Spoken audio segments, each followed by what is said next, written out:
അതിലുള്ള നിലപാട് ഇന്നലെ തന്നെ CPIMൻ്റെ എറണാകുളം ജില്ലാ സെക്രട്ടറി പരസ്യമായി വ്യക്തമാക്കിയിട്ടുണ്ട്. സഖാവ് ലോറൻസ് കേരളത്തിലെ തൊഴിലാളി പ്രസ്ഥാനത്തിൻ്റെ അനിഷേധ്യ നേതാക്കളിൽ ഒരാളാണ്.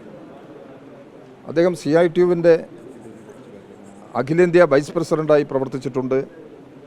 കേരളത്തിൻ്റെ ജനറൽ സെക്രട്ടറിയായിട്ട് അദ്ദേഹം പ്രവർത്തിച്ചിട്ടുണ്ട്. അദ്ദേഹം എറണാകുളത്തെ തോട്ടിത്തൊഴിലാളികൾ മുതൽ പൊതുമേഖലാ സ്ഥാപനങ്ങളിലെ തൊഴിലാളികൾ വരെ സംഘടിപ്പിച്ച് അണിനിരത്തുന്നതിൽ അങ്ങേയറ്റത്തെ പങ്കാണ് വഹിച്ചിട്ടുള്ളത്.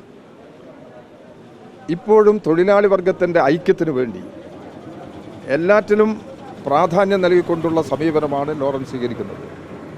CPIMൻ്റെ കേന്ദ്ര കമ്മിറ്റി അംഗമായും എറണാകുളത്തെ പാർട്ടിയുടെ ജില്ലാ സെക്രട്ടറിയായും അദ്ദേഹം ദീർഘകാലം പ്രവർത്തിച്ചിട്ടുണ്ട്. അദ്ദേഹം കുറച്ചു കാലമായി രോഗബാധിതനായി അവശതയിലാണ്. ആ സന്ദർഭത്തിൽ അദ്ദേഹത്തിൻ്റെ മക്കളോടും അദ്ദേഹത്തിൻ്റെ സഹപ്രവർത്തകരോടും മറ്റു ബന്ധുക്കളോടുമെല്ലാം കിടപ്പിലായിരിക്കുന്ന സന്ദർഭത്തിൽ തന്നെ സഖാവ് ലോറൻസ് പറഞ്ഞത് അദ്ദേഹത്തിൻ്റെ മൃതശരീരം ഭാവി തലമുറയ്ക്ക് പഠനത്തിന് വേണ്ടി ഉപയോഗിക്കണം. അതിന് അവിടെ എറണാകുളം മെഡിക്കൽ കോളേജിന് ബോഡി മൃതശരീരം കൈമാറ്റം ചെയ്യണമെന്നുള്ളത് അദ്ദേഹം തന്നെ അഭിപ്രായപ്പെട്ടതാണ്.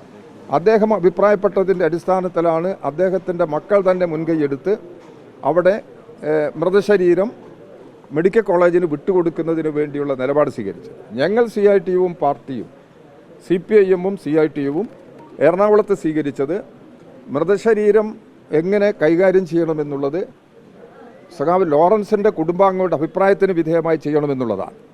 കുടുംബാംഗങ്ങൾ തന്നെയാണ് ഈ കാര്യങ്ങളുള്ളത്. അതിൽ നിന്ന് വ്യത്യസ്തമായൊരു നിലപാട് ഒരു മകൾ പ്രകടിപ്പിച്ചു. അത് അത്ര ഗൗരവമായിട്ട് എടുക്കേണ്ടുന്ന വിഷയമല്ല. കോടതിയുടെ മുമ്പാകെ അവർ പോയി കോടതി അഭിപ്രായം പറഞ്ഞിട്ടുണ്ട്. മെഡിക്കൽ കോളേജിനോട് അവർക്ക് പറയാനുള്ളത് കേട്ട് തീരുമാനമെടുക്കാനാണ്, അവരുടെ നിയമവ്യവസ്ഥയ്ക്കനുസരിച്ച് ചെയ്യാനാണ് അവർ തീരുമാനിച്ചിട്ടുള്ളത്.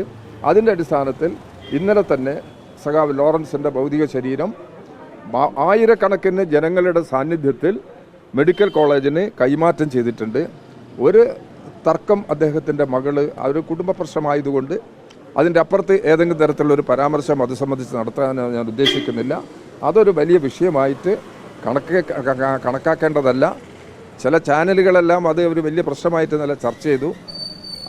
യഥാർത്ഥത്തിൽ അത്തരം വിഷയങ്ങളൊന്നും ചർച്ചയ്ക്ക് വിധേയമാക്കേണ്ടതല്ല. അതാണ് എൻ്റെ അഭിപ്രായം.